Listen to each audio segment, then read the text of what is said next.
What if everything you thought you knew about fried chicken was wrong? Not wrong like you've been making it backwards this whole time.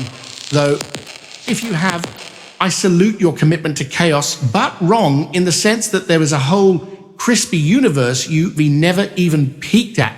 We're talking about more than just a crunch. We're talking about textures that could shatter like glass, crusts so light they seem to hover above the meat, and flavors so deep they deserve their own passports. Imagine sitting at a table where every bite takes you to a different country, each crunch speaking a different culinary dialect. That's where we're headed.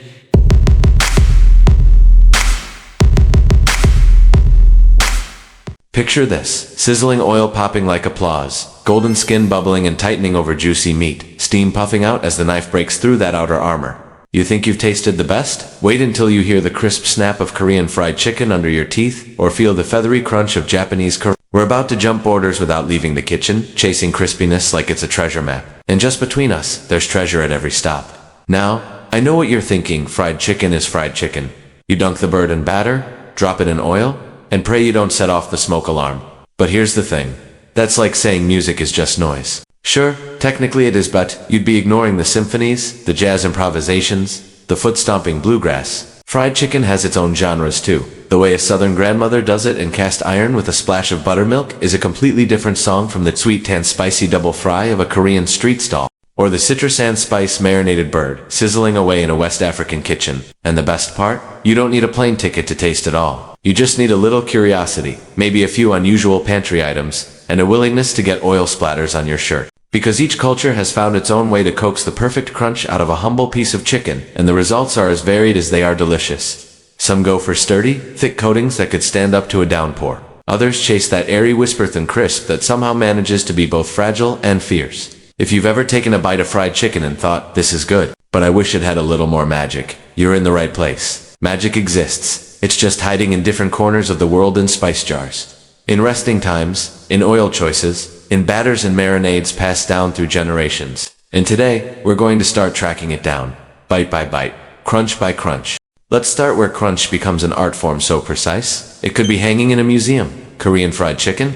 This isn't just frying. It's a calculated dance between heat and time, like a waltz where the chicken gets two chances to shine. The first fry is all about setting the foundation: lower heat, patient cooking, letting the meat settle into tenderness without rushing. Then, after a quick rest, it goes back into hotter oil for the encore. That's where the magic happens. The surface turns into a thin, glassy shell that shatters at the slightest bite, sending little shards of crisp flying in every direction. If chicken could sing, this is the aria. And the beauty is, this double fry isn't just about crunch, it seals in every drop of juice. So each bite is both crisp and succulent, like the culinary version of cracking BR. Then there's the Japanese approach, where karaage proves that a smaller bite can carry a big personality. Here, the chikanofin thigh meat, for maximum juiciness, goes for a long swim in a marinade that whispers instead of shouts: soy sauce, garlic, ginger, maybe a splash of sake. It's not about drowning the meat in flavor, but about infusing it right down to the bone. Then comes the coating: potato starch, sometimes mixed with a little flour. That starch isn't heavy like a batter. It's more of a delicate snow jacket, puffing up in the oil into something light, crisp, and almost feathery. Bite into karaage and you guarantee just hear the crunch you feel. It disappear into juicy tenderness before your brain even catches up. Travel a little farther, and the spices take the wheel. In many African kitchens, fried chicken is a love letter to bold flavor. The journey begins long before the oil even heats up.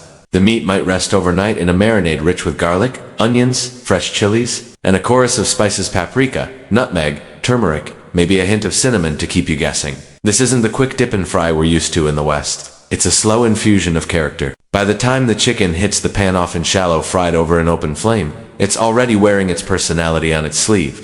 The crust here might not be as glassy as Korea's or as light as Japan's, but it packs a hearty, almost rustic crunch that carries the flavor all the way through. And here's the thing: none of these techniques cancel each other out. There's no best way to make fried chicken, only different languages for saying the same delicious sentence. Whether you're chasing that glassy crack, the airy puff, or the spice-crusted bite, it's all part of the same love story between meat, oil, and patience. Head west and the story takes on a different accent, one that hums with nostalgia and innovation all at once.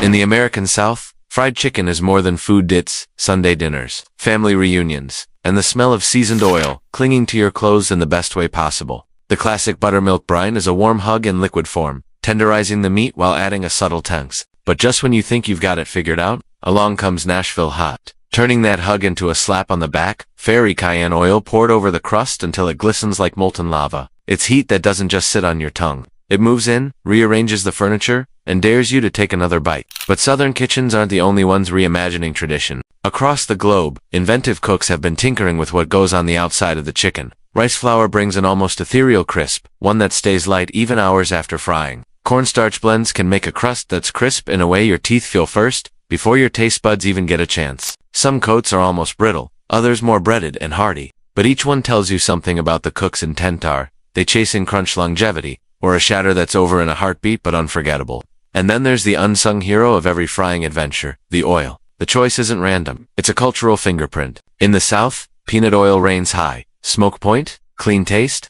and a knack for letting the spices in the crust do the talking. Head to parts of West Africa, and palm oil enters the scene, lending a golden hue and a faintly nutty depth that makes the dish unmistakable. Some regions use sunflower oil for its lightness, others sesame oil in small amounts for an aromatic boost. Oil doesn't just cook the chicken, it's a silent partner in flavor, soaking into the crust and shaping the story each bite tells. Once you start noticing these choices, it's impossible to unsee them. A recipe isn't just a set of instructions, it's a cultural conversation. The brine, the coating, the oil, they all work together like musicians in a band. Change one, and the song changes. Swap buttermilk for a soy-based marinade, and you're no longer in Tennessee. You've just hopped a flight to Tokyo without leaving your kitchen, and honestly, that's the thrill. Every tweak, every experiment, is a ticket to somewhere new. You can travel continents in a weekend just by changing your spice blend or your starch. Fried chicken might seem humble, but in the right hands, it's a passport. Close your eyes for a second and imagine you re-holding a piece of fried chicken fresh from the pan. You lift it to your mouth, and the scent alone gives away where you are. In Seoul, the aroma is laced with soy, garlic, and the faint sweetness of gochujang glaze clinging to the crust. In Osaka, it's the gentle perfume of ginger and sake from the karaage marinade. In Lagos, it's an aromatic wave of chili, paprika, and warm spices that make you think of open-air markets buzzing with life. The first bite is a full-body experience. Korean fried chicken cracks so cleanly you'd swear someone hit a potato chip in there. Karaage yields with a soft sigh, the crust dissolving as juicy thigh meat takes center stage. African-style chicken fights back just a little, that sturdy crust offering resistance before giving way to meat already humming with flavor. In Southern fried chicken, that's the gospel choir loud, bold, and unapologetic singing. In the crunch, the juice, the lingering tang of buttermilk, and, if you've gone Nashville hot, the sweet pain of cayenne. There's no scoreboard here, no gold medal for most crispy. Each style wears its crispiness like a badge of honor, reflecting not just technique, but personality. Korean crunch is the overachiever, precise, methodical, impossible to ignore. Japanese crisp is the minimalist, poet-light, subtle, every detail intentional. African crust is the storyteller, bold, textured, leaving you with a flavor you'll think about later. Southern fried chicken is the party host, warm, generous, a little rowdy, making sure you leave full and happy. Now here's where you come in. The fun of this global chicken tour, isn't just watching someone else take the bites, it's picking up the baton and frying your own. Maybe you want to try that Korean double fry this weekend, just to see if your crust can pass the glass break test. Maybe karaage is more your style, bite-sized pieces, perfect for sharing with friends over cold beer. Or maybe you're ready to pull out the spice cabinet and see what happens when you give your chicken a West African twist. I'm throwing down a challenge. Pick one technique you've never tried before, make it in your kitchen, and see where it takes you. Frying chicken isn't just cooking, it's a little bit of travel, a little bit of history, and a lot of joy, all happening in your own home. Share your results, your tweaks, your glorious mistakes, because the only thing better than eating crispy chicken is talking about crispy chicken while eating it. And just like that, we've circled the globe without even putting our shoes on, unless you count the ones you kicked off to get comfortable while watching this. But here's the thing. This adventure doesn't have to end with the last crunch in your kitchen. Fried chicken is just the opening chapter in a much bigger story about how food connects us, surprises us, and sometimes humbles us when we realize there's always another trick to learn. If your heart's still pounding from the double fry, or your lips are still tingling from Nashville hot, or you found yourself daydreaming about that feather-light karaage coating, I want you to bottle that feeling. That curiosity, that I wonder what else is out there. That's the good stuff. That the fuel for every great kitchen experiment and every unexpected dinner that turns into a memory. So here's what I want you to do. Grab your frying pan, your curiosity, and maybe a fire extinguisher just to be safe. Try one of these global styles, or better yet, mash them up. Who's to say you can double fry Southern style chicken in peanut oil with a sprinkle of African spices on top? Cooking is a playground, rules are more like suggestions, and the only real requirement is that you enjoy the ride and maybe don't burn the house down. And while you're at it, share your crispy victories with the world. Post a photo, drop a comment about which style stole your heart, or tell me which country's fried chicken you want me to explore next. Because this isn't a one-way street, it's a conversation. And the best recipes are the ones that get passed around until they've got a little bit of everyone's fingerprints on them. If you've been along for this ride, you already know I'm grateful. Grateful for your time, your appetite, and your willingness to believe, just for a little while, that fried chicken can be a bridge between worlds. Stick around, because we've got more adventures, waiting, other comfort foods, other secrets worth chasing. And until then, keep your oil hot, your seasonings bold, and your crunch game strong. END.